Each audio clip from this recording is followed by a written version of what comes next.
Ja, hallo auch von mir, ein herzliches Willkommen zur seadevcon 2020, zur Hamburger Klimawoche. Mein Name ist Roland Kieber. Ich bin eigentlich Schauspieler, aber Carsten ist ein guter Freund von mir und der hat mich mal gebeten zu moderieren. Das mache ich jetzt zum 3. Mal und ich finde es ganz fantastisch, auch immer so tolle Menschen wieder zu finden und wieder zu treffen, die sich hier immer daran beteiligen und engagieren. Ich will auch gar nicht so lange reden, weil wir haben jetzt gleich eine Opening Speech. Das wird Annika Rittmann machen von Fridays for Future. Ihr Kollege Arnaud war letztes Jahr dabei, der ist nur jetzt in Singapur, kann nicht daran teilnehmen, deshalb haben wir Sie heute, und ein Herr Captain Cornelius Bockermann von der Timbercoast GmbH. Er setzt sich dafür ein, dass ein nachhaltiger und CO2-freier Seetransport für Waren jeglicher Art möglich sind, weil er sagt, es ist machbar und wir könnten mehr davon haben. Damit bitte ich jetzt Annika und Cornelius auf die Bühne, bitte. Ich glaube, Annika wird gerade noch verkabelt und Herr Bockermann kommt von dort hinten. Die werden sich selbst direkter vorstellen und nochmal alles erklären, was sie so machen, wofür sie sich einsetzen. Fridays for Future ist ja schon verständlich. Annika, kommst du bitte? Und Herr Bockermann, du brauchst auch noch ein Mikrofon. Und dann kannst du auch gleich loslegen. Herzlich willkommen.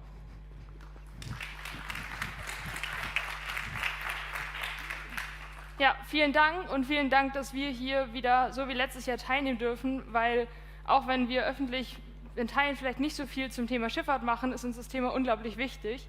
Nochmal kurz zu mir, ich bin selbst seit letztem Jahr im März bei Fridays for Future aktiv hier in Hamburg, habe so die letzten Großdemonstrationen mitorganisiert, bin Pressesprecherin, habe mit Arno, der eben letztes Jahr hier war, relativ viel zusammengearbeitet und organisiere jetzt auch die Großdemo für morgen mit. Da werden wir auf jeden Fall, oder werde ich auch nochmal ein Wort zum Thema Schifffahrt verlieren, wenn das Ganze dann genehmigt wird, weil gerade die Versammlungsbehörde Teile der Demo verbieten will und wir jetzt eine Klage einreichen müssen.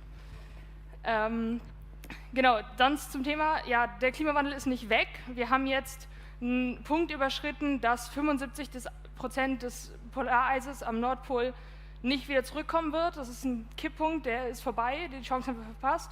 Aber wir können das restliche Eis eben noch retten. Und weil wir uns ja alle mit dem Thema Meer und Schifffahrt auseinandersetzen, ist es, glaube ich, auch unglaublich wichtig, dass pro Tonne CO2, die wir emittieren, 3 Quadratmeter Eis schmelzen. Das macht das für mich immer so unglaublich haptisch, dieses Gefühl von, wir müssen jetzt was tun, weil ich bin gerade dafür verantwortlich und wir alle sind dafür verantwortlich, dass der Nordpol schmilzt. Und es ist so, ich habe gelesen, 450.000 Tonnen Warentransporte werden alleine über Schifffahrt transportiert. Ich habe eben erfahren, das sind 85% des Gesamttransportes und allein diese ganzen Transporte machen 3% der gesamten Emissionen aus, die wir weltweit emittieren. Das ist mehr, als wir als Deutschland emittieren. Und die IMO zeigt gerade, dass sie kein Interesse hat, diese CO2-Emissionen zu reduzieren. 21 Jahre hat sie gebraucht, nachdem sie den Auftrag bekommen hat, einen Plan zu entwickeln, das CO2 zu reduzieren, der jetzt bis 2050 gehen soll und nach wie vor weit zu unambitioniert ist. Dieser wurde jetzt auch noch angegriffen und kritisiert. Dann haben wir letzte Woche mitbekommen, dass die EU beschlossen hat, Schifffahrt soll jetzt in den Emissionshandel gehen. Das ist der erste richtige Schritt, aber eben auch nur ein Schritt. Und da muss es deutlich weitergehen, weil da werden wir hoffentlich gleich noch drüber reden. Der Emissionshandel reicht lange nicht aus, um das zu reduzieren, den CO2-Ausstoß, aber es ist ein wichtiger Schritt und Europa muss da vorangehen. Und auch wenn da die Kritik da ist, dass das Ganze international dazu führt, dass wir in Europa dann eben mit den ganzen internationalen Zielen nicht mehr übereinkommen und dass es international eher Klimaschutz blockieren wird in der Schifffahrt, bin ich der festen Überzeugung, dass wir damit den ersten Schritt getan haben, dass die EU da vorangehen muss und dass auch Hamburg, die sich ja immer als Vorreiter darstellen, im Bereich Schifffahrt vorangehen können.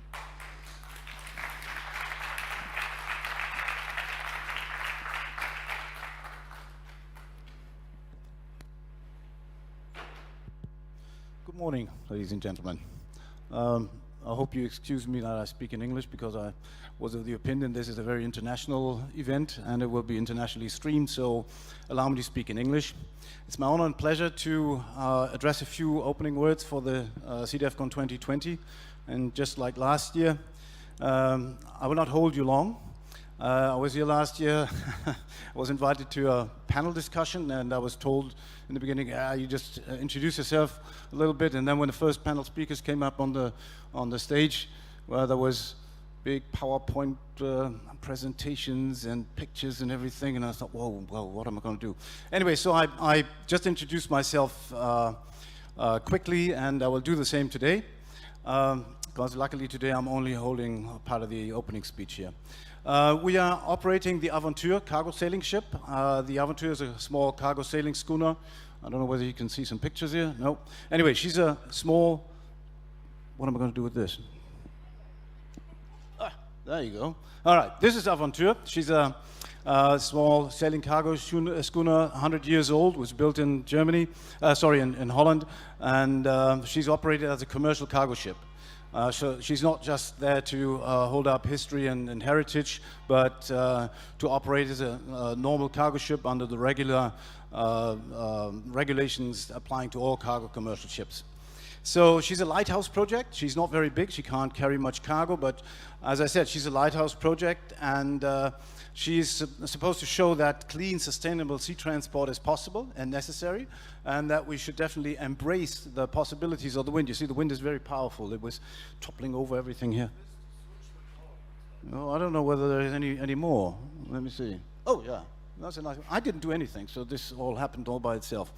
Anyway, so she's supposed to show that we should embrace the wind and wind power as a means of propulsion for ships. And, well, luckily there's some development in that respect. We have been operating the ship since 2016, for the last 4 years. We've done regular voyages across the Atlantic to Canada, all the way up the St. Lawrence River to Quebec. We've done South America to Guyana, up Saint Laurent. We are regularly going to Honduras, Belize, and Mexico to carry coffee mainly, and cacao, raw cacao, and rum, of course, from the Antilles and from the rest of the Caribbean. And we've done more than 70,000 miles under sails in the last 4 years. So that's quite an achievement. On voyage 5, the last voyage now, we've also been very much restricted by Corona. We started in January from Elsfleth, and it took us about 2 weeks to get out of the North Sea into the Channel. We had to stop at Douarnenez to wait for some better weather to cross the Biscay. And then after 4 weeks, we were in Canary Islands, fitted out for the crossing. That was end of February, before the real restrictions of Corona kicked in.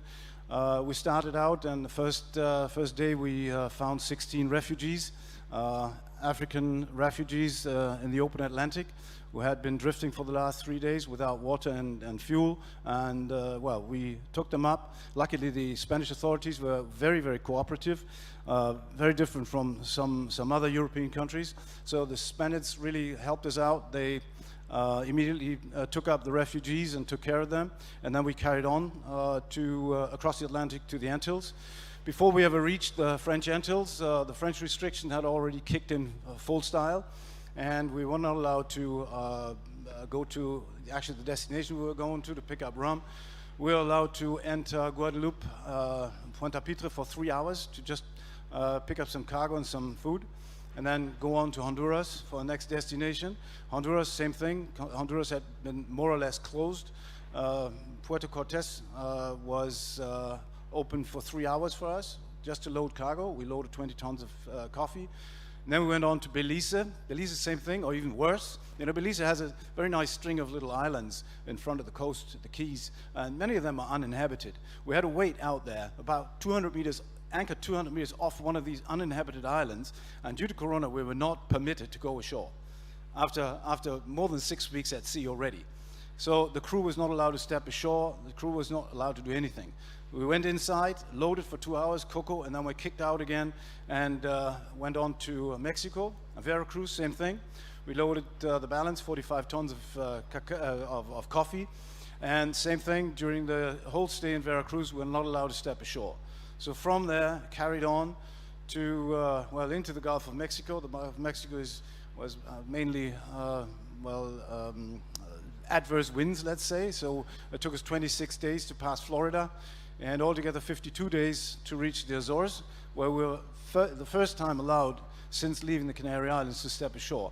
And that only after a Corona test. I mean, we've been at sea for 52 days, the best kind of quarantine that you can imagine, but the authorities insisted we had to take a test first. So after that, we went straight to Hamburg. Not really straight, all the way around north of Scotland, because that was the best area for the wind, and finally ended up in Hamburg. In Hamburg, everybody left the ship, and since end of July, we are now here in Hamburg Harbor preparing for the next voyage. This is why I'm not going to take part in the next panel either. I'm sorry, but I have to go back to the ship. We have some surveys and inspections today, and yeah, we're taking care of that to be able to sail again on the 10th of October. If any one of you is interested to have a look at the ship, you're most welcome to come around and, well, look around. Anyway, we should not make the mistake that with just, well, advancing technology, we can carry on as usual. We shall find ways to carry on business as usual.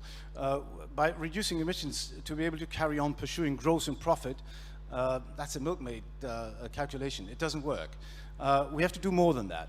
You know, for the last 100,000 years or more, ever since we settled down, we have started to, well, the humans, we have created, or rather, we have shaped the world in a way that it suits us most, with more or less neglecting everybody else. You know, all the other creatures in the world, they had to step back, and we did what we found most profitable for ourselves, and profitable in both ways. Profitable in our comfort, and profitable, of course, in means of monetary profit. So, and now we're reaping the results of that. We can see that all around us now. But, you know, we cannot stop the rise of temperatures and environmental destruction with technology alone. I mean, technology has brought us growth, wealth, prosperity. Without technology, we would probably still live in caves. But technology has also brought us into the position to cause all that damage to the environment that we can feel around us now. So we have to do more than just embracing technology. We need to stop overexploiting the limited resources of the world. And that will inevitably mean that we, well, particularly those around here who are, well, making the living by the shipping industry, that we will have to check and reduce our consumption. We'll have to embrace local resources, local production. And that, well, as I said, as much as most of you live from the shipping industry, that will inevitably mean that we will have to carry less cargo. And carrying less cargo will also mean less pollutions. Of course, we need to embrace technology. Technology is a vital part of it. But we can only succeed if we not only change that, we have to change our minds. You know, we have to change our economy and the whole society in a way that all can benefit from it. We don't need to understand that we are only part of an extremely fragile and difficult system called nature. And, well, we have to act accordingly. That is very important. And that means, like I said, well, like I always say, we need radical change. And you are part of that solution. We are all part of that solution, both individually and as corporate entities. We as individuals can do something, and we as companies can do something. We can do a lot. So we of the shipping industry do our part by embracing technology and advancing technology. But it will take strong political action as well. And action, not just political intentions, but it's political action. And that will, in the end, lead to a change of society and economy that we will all be able to benefit from it, and that we can all live together peacefully and according to our proclaimed ethical values, not just talk, but act accordingly. So, as a solution lies in ourselves, it lies in you and me. And I hope this panel will bring us news, as well as controversial and consensual discussions. And I hope it's going to be very interesting for you. And with this, well, I will hand back the microphone and, wish you all a fruitful seadevcon 2020. Thank you very much for your attention.